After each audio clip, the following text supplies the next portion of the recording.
नमस्कार दोस्तों, मैं प्रियंका सक्सेना कहानी भारती चैनल में आपका स्वागत करती हूँ। यहाँ आप सुनेंगे मेरे द्वारा लिखित मेरी आवाज में जिंदगी के अलग अलग पहलुओं को दर्शाती कहानियाँ, जीवन की सच्चाइयों से रूबरू कराती कहानियाँ, मानवीय संवेदनाओं, रिश्तों को, एहसासों को शब्द देती कहानियाँ, हौसले की कहानियाँ, हिम्मत की कहानियाँ। कहानी शुरू करने से पहले दोस्तों एक जरूरी बात, यदि आपने कहानी भारती चैनल को अभी तक सब्सक्राइब नहीं किया है तो सब्सक्राइब करना ना भूलें और बेल आइकन को ऑल पर प्रेस करें ताकि आपको हमारे चैनल के लेटेस्ट अपडेट्स मिल सके। तो आइए चलते हैं, सुनते हैं कहानी रिश्तों की, भावनाओं की। आज की कहानी है होई अष्टमी व्रत बेटी के लिए क्यों नहीं। मीरा, नवरात्रि में पूरे व्रत रख रही हो? सरला जी ने फोन पर अपनी छोटी बहू से पूछा। जी मम्मी जी, मीरा बोली। देवी माता का व्रत पूजन करना चाहिए, कन्या पूजन भी कर लेना अष्टमी को, सरला जी ने मीरा को कहा। यह आपने अच्छी बात सोची मम्मी जी, मैं जरूर कन्या बरुए करूंगी, मीरा ने खुश होकर कहा। सरला जी आजकल अपनी बड़ी बहू कविता के घर गई हुई हैं, उन्होंने वहीं से फोन करके मीरा को बताया। मीरा की शादी हुए 2 साल हो गए हैं, उसके 8 महीने की बेटी है मायरा। मीरा अगले दिन बाजार जाकर कन्याओं के लिए लंच बॉक्स और हेयर बैंड ले आई। सरला जी ने सुनकर कहा कि इतना खर्चा क्यों किया। अष्टमी के दिन सुबह जल्दी उठकर मीरा ने दुर्गा माता का भोग बनाया, हलवा, पूरी, खीर, काले चने और आलू टमाटर की सब्जी। मीरा ने आदर पूर्वक कन्याओं के पैर धुलाकर भोजन कराया, उपहार दिए तो बच्चियां बहुत खुश हुई। दशहरे के बाद सरला जी अपने घर वापस आ गईं।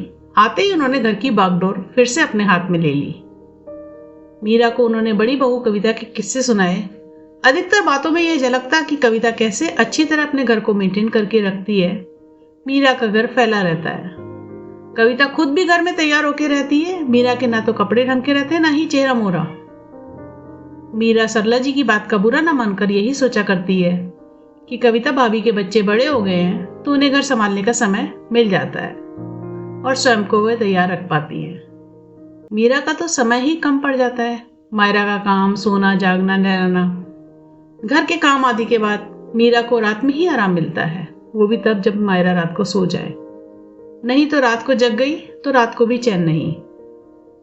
बहरहाल मीरा सरला जी को अपनी मां के समान समझती है और पलटकर कभी जवाब नहीं देती। मीरा सोचती है कि जब मायरा बड़ी हो जाएगी तब जाकर वह भी अपने लिए समय निकाल पाएगी।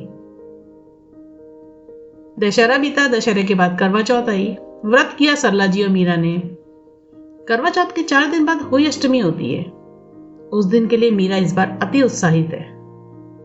मीरा होई अष्टमी के 1 दिन पहले सरला जी से कहती है, मम्मी जी कल सुबह की सहरी के लिए मीठी सेवइयां, हलवा और मटर की कचौड़ी बना ली है। सरला जी बोली, ठीक है, ज्यादा तो नहीं बना लिए, मुझे ही तो खानी है। मीरा बोली, मम्मी जी इस बार तो मैं भी व्रत रखूंगी क्योंकि मायरा हो गई है और ये संतान के लिए किया जाता है। सरला जी बोली, अरे नहीं, तुम नहीं करोगी ये व्रत। ये व्रत सिर्फ और सिर्फ बेटों के लिए किया जाता है और बेटों की मां ही करती हैं।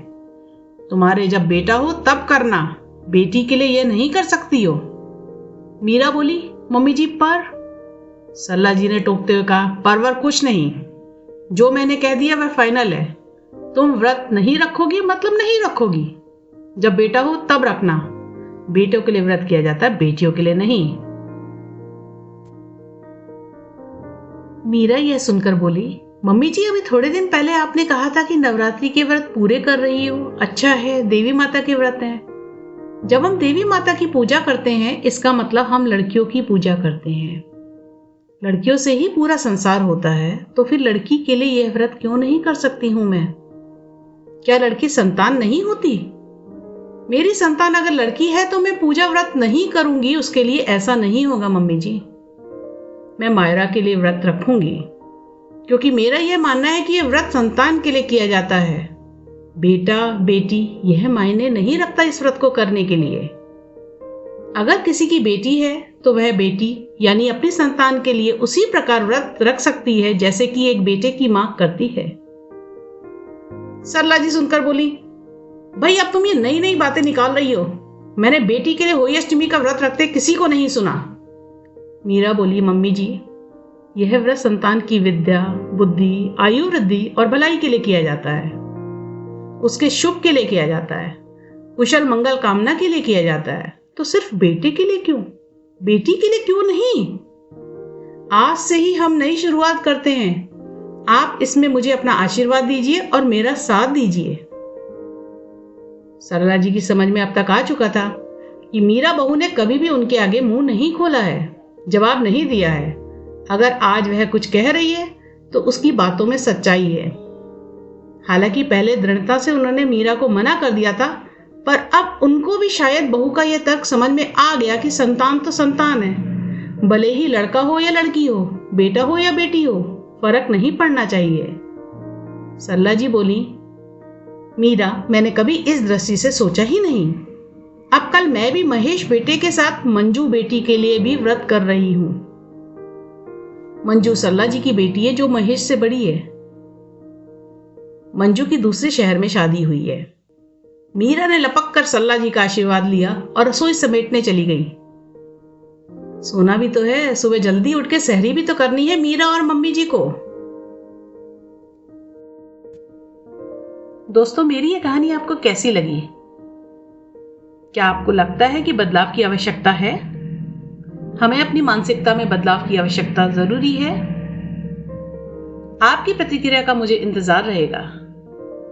यदि आपको मेरा ये वीडियो, मेरी कहानी और उसमें निहित संदेश पसंद आया है तो कृपया मेरे चैनल को सब्सक्राइब कीजिएगा, वीडियो को लाइक और शेयर कीजिएगा।